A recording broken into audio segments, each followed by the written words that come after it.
On September 11th, I was heading to my office, and as I entered that North Tower that morning, I turned to the right, and suddenly, it felt as if the 110-story tower had imperceptibly jumped.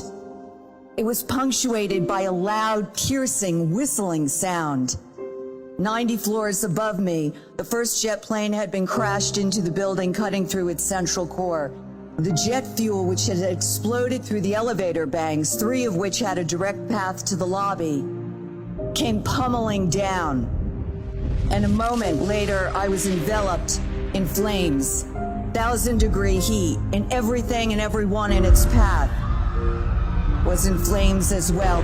The blast had an amazing power and backdraft that continued to pull me into the fire. I was spun around, my voice was powerless, I could not breathe, I could not speak. The pain was unimaginable, the burn's grip was crushing. My hands were so badly burned, they were 2 mitts at the end of my arms.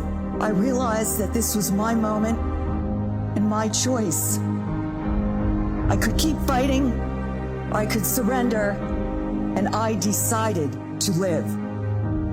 And I knew that my only shot was across 6 lanes of highway where they had recently laid a narrow strip of grass.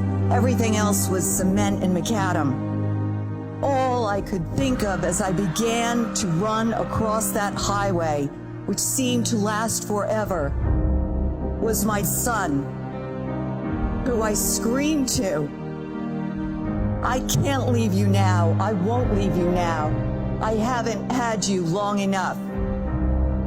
I reached the grass, dropped and rolled, and at last was able to extinguish the flames.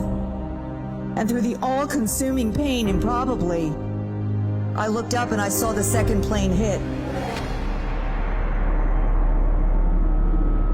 Body soon came crashing to the ground. I would be conscious for another 5 agonizing hours until slightly after 2 p.m.